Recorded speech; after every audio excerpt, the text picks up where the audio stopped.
Hello and welcome to a late night large running over small children with a stolen ice cream van.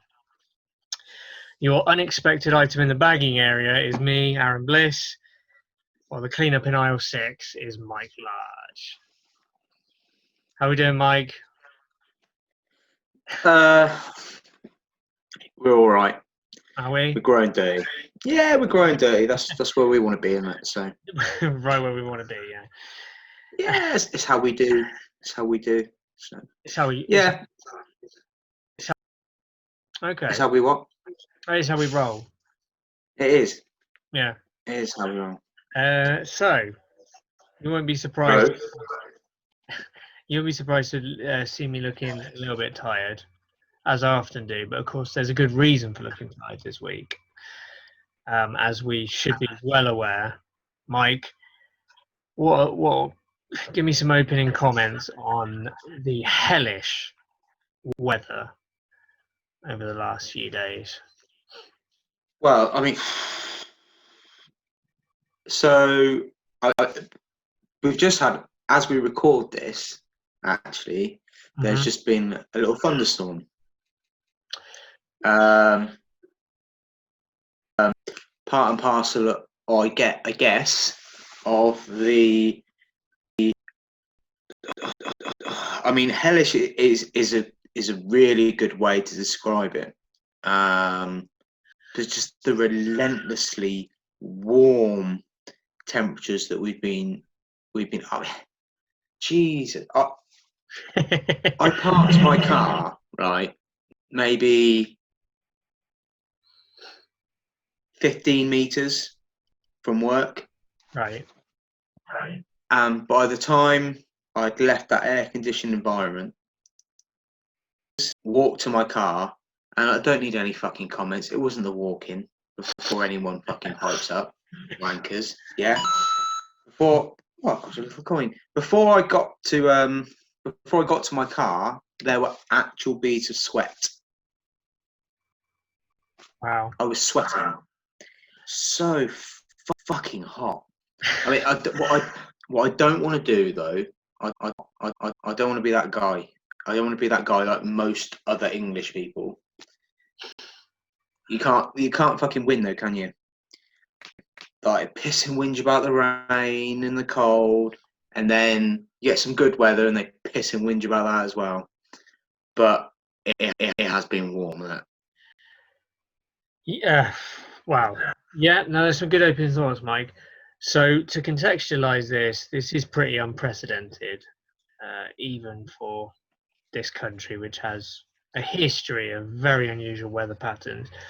But I believe it's the first time in recorded history that we've had, I think it was 5 tropical nights they're described as in a row, consecutive. And so what that means is during the day, I mean, we know that during the day, the temperatures were in the early 30s. Now, it gets mildly uncomfortable in this country if the temperatures are in the mid 20s. So we're talking about in the early 30s, and in some cases, we hit, particularly in places like London, I think Kent, had the highest temperature. We hit the big 3. We went over the 100-degree days. And it wasn't a 100-degree day, and then the next day we're back to sort of high 20s. Sorry, I'm switching between Fahrenheit and Celsius, but you understand. Why would you do that? Why would you do that? Don't be that guy. It's easy for people to understand, No, it's not. Anyway, when I'm in the office, for instance, and I think this is well-founded, if you're in an indoor environment, particularly if it's a static indoor environment, because obviously physical exertion changes it. But as a man, like men generally, the most comfortable temperature in an indoor office environment is around about 20 degrees. 20 degrees is a comfortable temperature for most men. Now, it's different for women, obviously, because we have different biology. Apparently, women, their comfortable temperature is probably a couple of degrees higher. So they'd be more comfortable at 22, maybe 23 degrees. Whereas at that temperature, some of us might start to get a bit muggy and whatever. Now, my office. 18. You want it at 18? Just fucking stick it at Just 18. to piss everyone off. Yeah, good idea, Mike. Yeah. And what do you say of your staff? Yeah, I noticed. I heard about your workplace. It's just like these tasks have been waiting for a long time. Wait, does anyone see Mike? Oh yeah, he said he was taking care of the frozen delivery. Was he now? Go to the walk-in freezer. Mike, you've been in here for 2 hours. Can you get on with some work? Who's telling me to do work? Sorry? Who's telling me to do work? Okay, good point, yeah. Yeah, damn straight. If I want to sit in my fucking freezer, I'll sit in my fucking freezer, bitch. Because you're the big dog, yeah. All right, well. Because I can't deal with heat. Right. No, neither can I. We're Anglo-Saxons, you know. We're white Anglo-Saxon men. We're hairy for a reason, to keep the cold away and keep us warm. But then shit goes completely to pot when it's warm temperatures. So knowing that 20 degrees is around about the optimum temperature for males in an office environment, my office the other day, despite 2 fans being on full blast from opposite ends of the office, and bear in mind, with the COVID restrictions, I'm the only person on that floor of the office. This is the bottom floor, so we're not talking about the upper floors. Bottom floor of the office, both fans on full blast all day, got up to 28 degrees. That's in a big office in an old building. Gross. Yeah, when I was when I was driving back from a long weekend, because this hellish period began when I was on a long weekend with the missus. Fortunately, the hotel we were staying in had a fan, and it wasn't too bad. You know, you could sleep. You blasted the fan at you, and you could get a good night's sleep in the hotel bed. And when we sort of went out places and went walking, we went places with a lot of trees, a lot of shade, so it didn't really affect us too adversely. When we're driving back, both car windows all the way down struggled to get the internal temperature below 30 degrees. Both windows down. So that's an example of the extremity of the temperature problem that we were dealing with.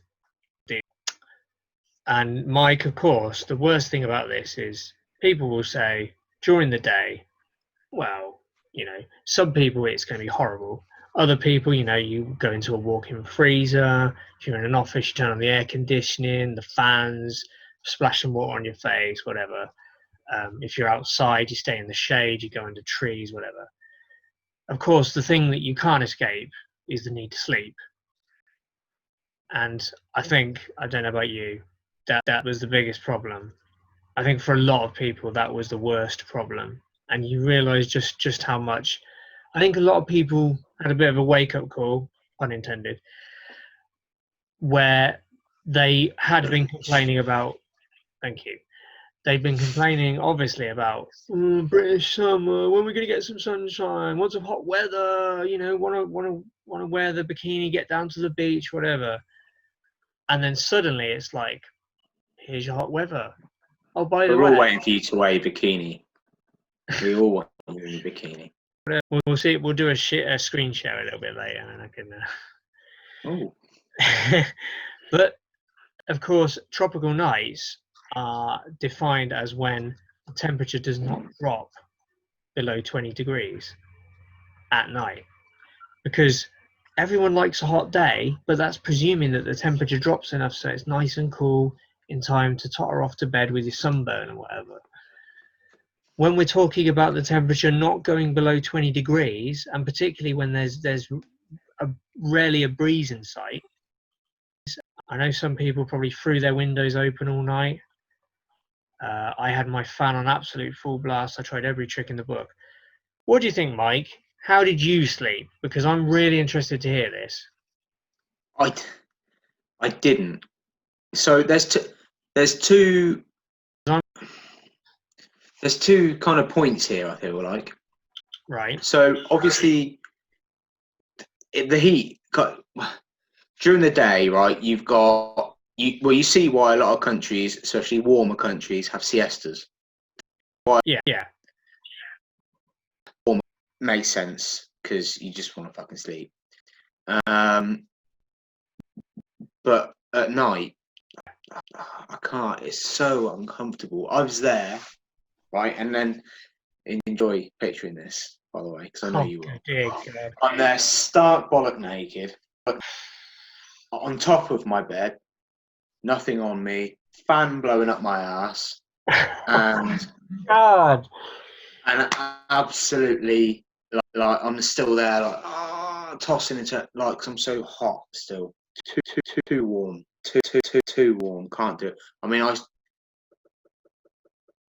I don't sleep that well anyway, apparently anymore. But fuck the heat, man.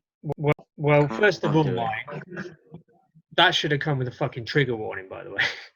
But first of all, I'm going to give you a little bit of advice, Mike. This is based on my research because obviously I struggled like everyone else. I managed to snatch an hour here or there. But of course, it's not just how horribly uncomfortable the temperature is, it's the fact that our bodies rely on cooling down to maintain sleep. And that was the big problem for people because you could nod off exhausted in a pool of your own sweat, fine. Half an hour later, you're woken up again because your system's too warm. It's waking up and saying, hey, you can't go to sleep. Your core temperature's too hot. And then it's like, so it's just, even if you could drop off from sheer exhaustion, it was a relentless cycle of waking up, Jesus, it's hot. Nodding off, waking up again, I'm too hot. Just horribly ropey sleep. And a couple of things that I remember a call with a female friend who regaled me with a story not unlike yours. Tried to make it sound like yours as well. She's like, "Oh my God, I'm there like Jabba the Hutt, just sweating, stark naked, trying to sleep." And I'm like, "That's not the most unpleasant thing." And then Mike told it, and I was like, "Yeah, that's really, really unpleasant." But the thing is, Mike. Oh, she told you she's there like Jabba the Hutt. Oh yeah, that's right. And it's more unpleasant when I tell you. Yes. Fuck you. Anyway, my point is, Mike, experts say, and who am I to disagree, and it has actually worked for me, it's not an advantage to sleep stark naked. Whether you're male or female, sleeping naked is not necessarily the best thing to do. The best thing to do is to wear very loose, billowy, usually natural fibers like cotton, because the idea is to have a very loose, billowy layer, particularly if you have a fan, obviously, because then what happens is you have this, say, billowy pajamas on, and you lie back, and because it's really thin, it's not going to really stifle you. And then obviously when you do sweat, because you will sweat because your room's too hot, then the fibers will draw the sweat away, and then hopefully your fan will be blowing up the gap, and it'll all help to cool you down even faster. So yeah, sorry, this is part of the service, people. So sleeping naked is not necessarily good. You need to wear loose, billowy pajamas. Other tactics include, but are not limited to, get yourself one of these gel pillow things that I have. You stick it in the freezer for a couple of hours. You lay it on the pillow, and not only is it cold when you initially lay on it, but the gel in it works to draw heat away. So it's supposed to draw heat away from your head, which should help you nod off. Unfortunately, it doesn't really help you with a long-term sleep because, tell you what, I used it, laid down, oh, that's nice and cool, nod off, a couple of hours later, you wake up, it drew the heat away, all right, it's red hot. It's drawn the heat and made itself hot, so you can't win on that one. Radiator. Yeah. Other more extreme scenarios I've heard, soaking all of your sheets in water before you go to bed, combined with the fan. Or just piss the bed. I mean, resist the urge to get up and go. Just do it. as amusing as that is, Mike, I mean, it's not solving the problem, is it? Because piss is warm for one thing, and when it's not warm, it's just clammy and horrible. So No, you are missing the point. I know I'm missing You the are point missing. because there was no point. You just wanted to see people give themselves No. golden showers. All right. Okay. I think you'll find if trapped in like some sort of deserty environment, you should like you should piss on some clothing and wrap it around your head. Because it might be warm when it comes out, dickhead, but it's still wet, isn't it? So ammonia. Deserty, Mike. Deserty. Yes. Yes. All right. Okay, yeah. The real fucking big technical words are coming out. Yeah. Tonight. So speaking of deserty, try and keep up, guys. Yeah, if we're talking about dry or arid conditions, Mike. No, deserty. Yeah. Yeah. So I will teach you something one day. So speaking of deserty conditions, I read today as well that there's a groomer that Death Valley has recorded potentially the highest temperature, reliable temperature ever recorded on land. We're talking about anywhere ever. That apparently the only challenges to it are dubious records that were previously set by Death Valley itself in 1913 and somewhere in Tunisia a lot more recently, like in the 90s, I think. But both of those are kind of under suspicion. They're not sure that the measuring was like completely accurate. So at the moment, it's possibly out in front. And what was it? It was something like 55 degrees. Just try and get your head around that. 55 degrees Celsius in Death Valley. So I guess at least you can compare us to that and think, well, we didn't have it too bad. Yeah. So yeah, it was absolute hell, and of course part of the hell is if you don't sleep, you wake up feeling like shit. You go through the next day suffering, and then of course you get back from work that you're forced to go to in these horrific temperatures, and you have no energy to do anything worthwhile when you get back.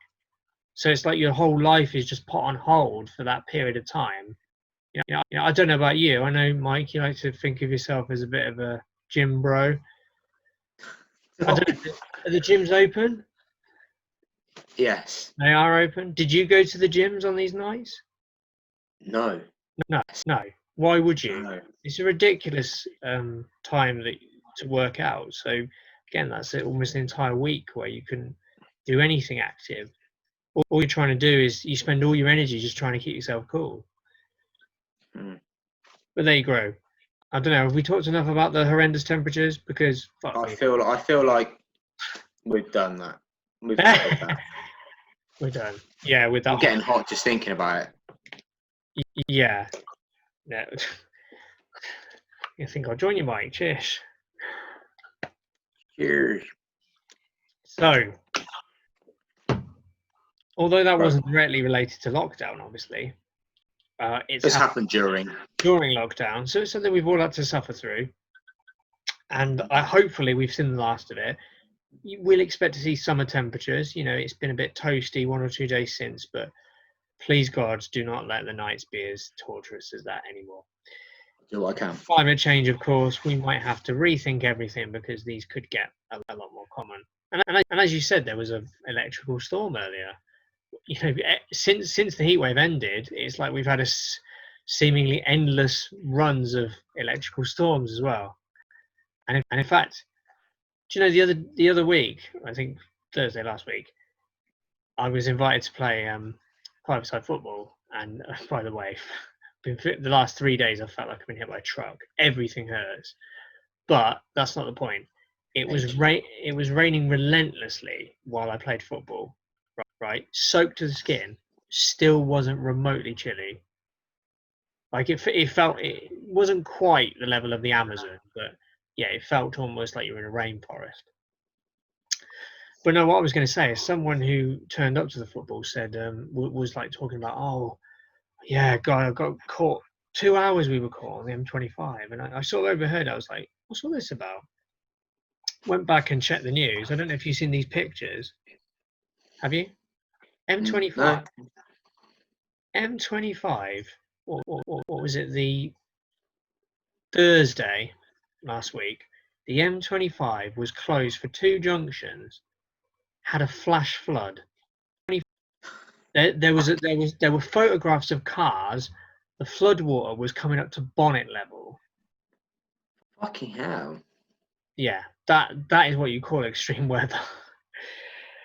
Anyway, well, you know, we're going to be driving hovercraft down the M25 before long. Can't be any fucking worse. So, Shit road. yeah, it's. I mean, it always amuses me that it's called the London Orbital. I think that's a really, you know, nominative determinism there, because you know, everything revolves around London. The biggest other story this week, Mike, related to lockdown is, of course, the exam grading fiasco for A-levels and A-level students.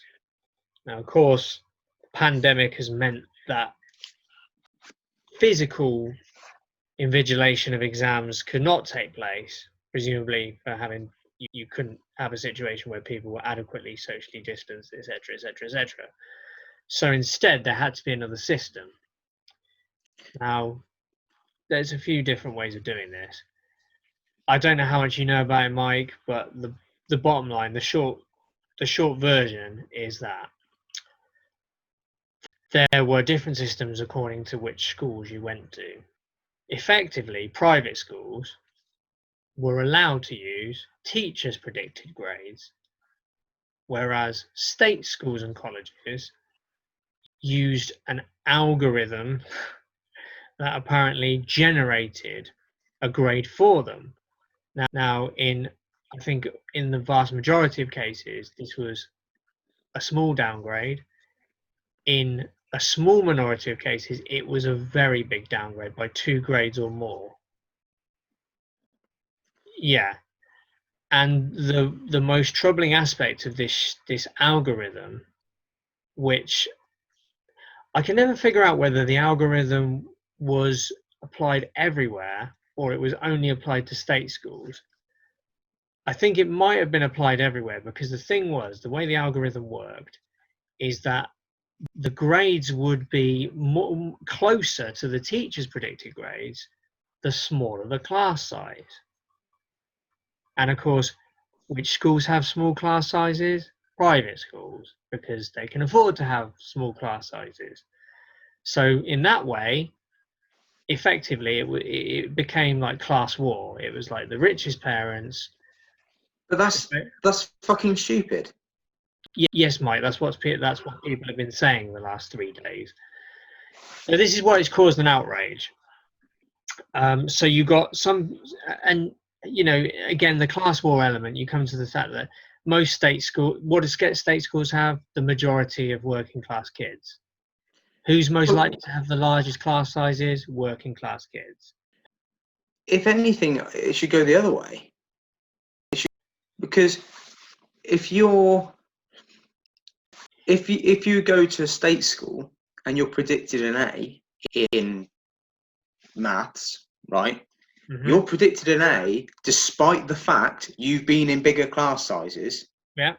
For the whole of your school years. Yeah. And if you're predicted an A and you go to a private school, then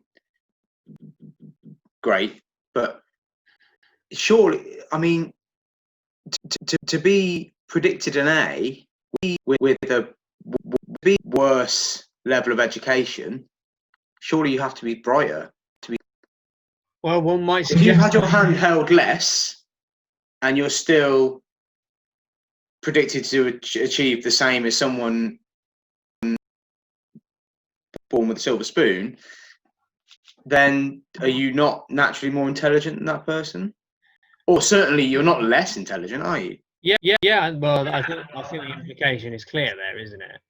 I mean, a lot of people said, a lot of people's reactions was, is this really just incompetence? Is it incompetence, or is this deliberate? Is this well, everyone we know and all their kids will be going to schools with the smaller class sizes, and we want them to be where we are now, so let's do it this way. I mean, I'm more inclined to agree with your perspective of, if you can if you can show that you've got potential in these large class sizes, that says to me that you would make a better employee than someone who's had special treatment. Because let's make this, I mean, let's make this very clear. This is not an opinion. This is effectively facts. So let me make this very clear. If you have been lucky enough or are lucky enough to be at a private school, that does not make you smarter than any other kid who goes to a state school. What it does is it means you have a better network of contacts. Hence why you will most likely go into a lot better positions. And in some cases, yes, you'll come out with better grades, because of course that's why parents pay the big bucks, because you get special attention.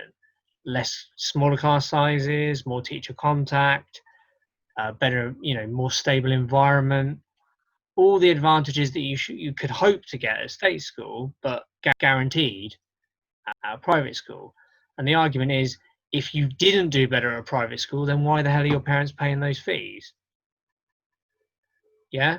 So what I'm saying is the private school system works for what it's meant to, i.e. getting the children of the already privileged, mostly, because I know some of them are parents that spend all the money they've got to send their kids there in the hope that they'll be different. But most of them are very privileged children. Their parents are used to buying everything, buying every advantage. So this is about making sure that advantage is retained. But and we have to accept that. We have to accept that's why doctors, journalists, and everything all come from these private institutions. What we don't accept, and what is not a fact, is that people who go to these schools are smarter than state-educated kids, because they're not. It's a way of gaming the system. The smart intelligence and ability to achieve, let's say, is randomly dispersed all through the population. It doesn't say, oh, these are the genetics of a rich person, therefore I'm going to have superior ability to work out complex maths problems. That's not how it works. It's completely diverse who can do these things. What private education does is it guarantees advantage. It does not guarantee smarter kids. But this algorithm seems to suggest that it does. No. If you were trying to predict grades for or distribute grades, is not predicted, is it? Because what they're saying is they've got predicted grades and they're moving away from them. But if you were trying to just dish out grades to children right at the very start of their school life, then I would understand it, without them going through their education. I would understand maybe going, this kid will probably get a better grade because they're going but that's like school. You're talking about it if it was a bet, though. Yeah, but at least that would make some sort of sense. But you're not. You're talking about kids that are already at the end. Like, they've already done. They've done all their schooling that they're going to do. Certainly up to that level. Anyway, they may go on to further education, etc. But up until that point, with that particular institution, usually, unless there's like an inbuilt sixth form or whatever, but they're done. They're done with that. They're done with their because A levels, GCSEs, whatever. It's all the same. It's not. But my point is, they've already done all the work. So they've got. So if you're predicted an A, in English literature, but because, and you've been at a state school, to me that says more about that person than someone who is able to be predicted an A at a private school in English literature. No. Yeah, I'd agree. If you can If you can I mean, show, I certainly don't think like it works both ways. I'm not saying that the state school kid is smarter necessarily oh, because they were able to do it, but if it was, if anything, you would have to say that a kid that could be right at the end of their school life mhm. was predicted to do just as well as someone who had more given to them, more help along the way. If anything, you could say that kid was smarter. I'm not saying they are. I'm saying Yeah, no, no. how would you possibly justify that the other way around? I don't get. Like I said, if it's at the start, fine, because you know that this kid is going to go and have years of privilege and smaller class sizes and better materials and equipment and more time with teachers, etc. So if it's at the start, I can see that there might be an argument for that, but not at the end. Like they've Yeah, already got their predicted grades, their predicted grades. Like you can't move. yeah, I know. No, I know what you're saying. You're saying if someone can prove that they're good enough in adversity, as opposed to in a very comfortable environment, then surely that means, wow, this is someone who could be a big achiever, because life is adversity for most people. Anyway, long story short, that was effectively class war. I mean, whether it was deliberate or not is open to speculation. That came across as class war, and it upset a lot of people, including people who are naturally Tories as well. And as we're recording this, of course, there's been another U-turn, because this happened in Scotland as well. But the Scottish government almost immediately backtracked and said, "We got this one wrong. We're gonna go with the teachers' grades." Now, originally, it was put to the government that why not just stay with teachers' grading? Why not stay with that? And we come back to it. Why not stay with that? What are the reasons? Now, there's been groomers, and I'm not sure. I know there was a statement that was attributed to Gavin Williamson, the idiotic Minister for Education. There was a statement attributed to him, but I don't think he actually said it, which was, we don't want grade inflation because there could be a generation of kids who are going to rise to positions that they're not qualified for.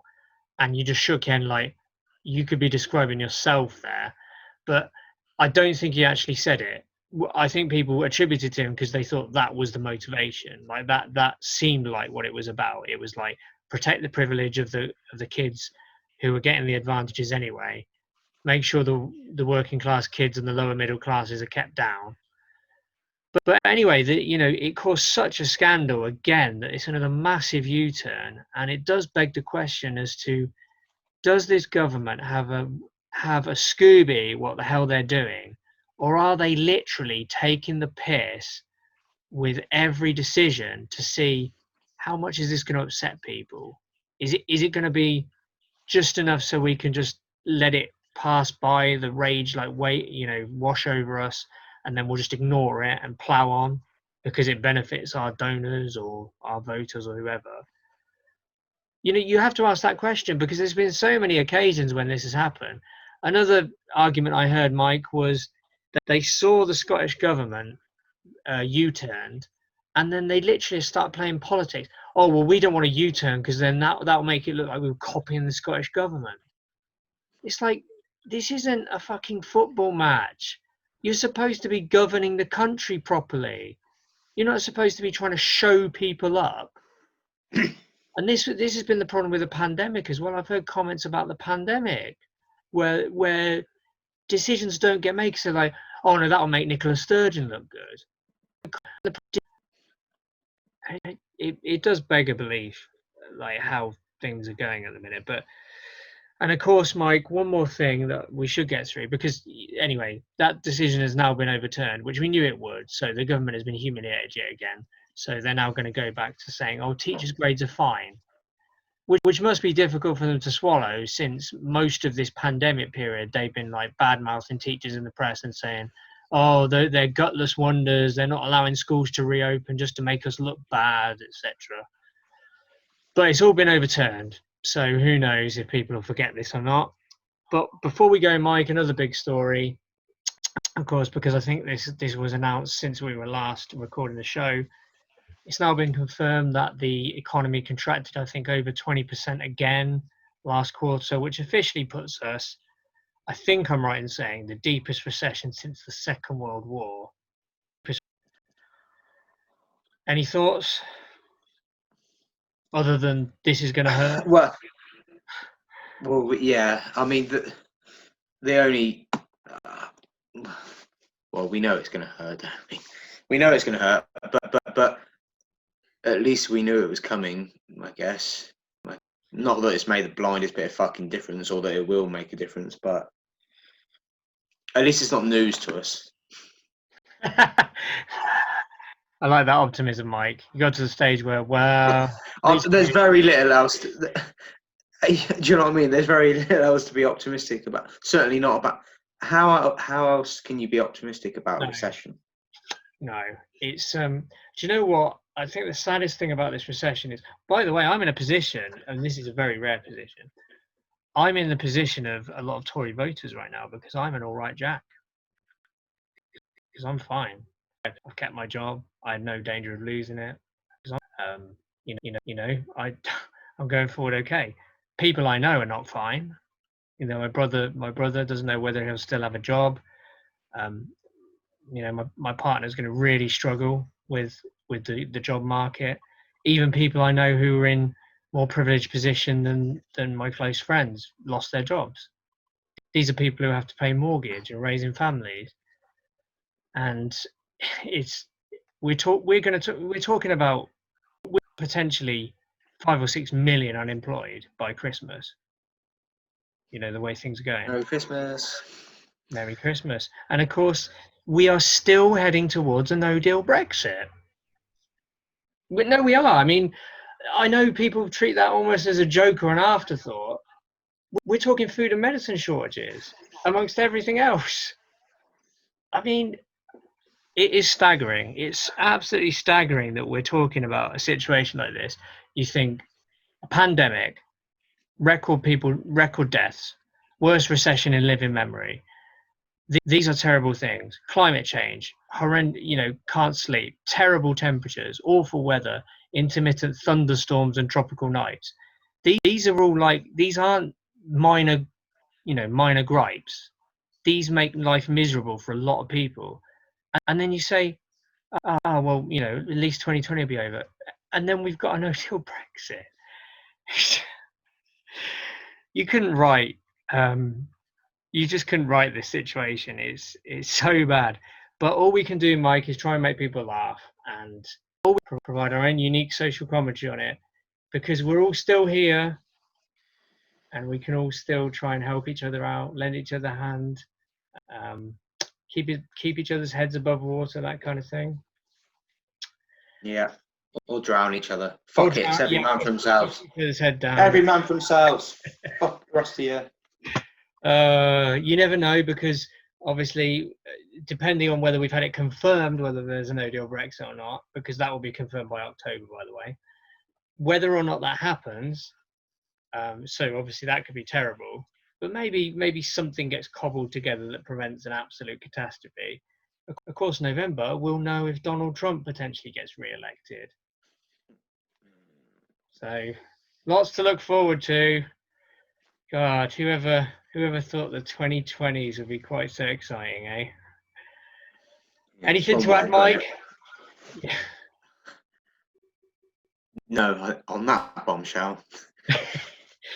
Hopefully we'll have something a little bit more optimistic to talk about next week, or funny.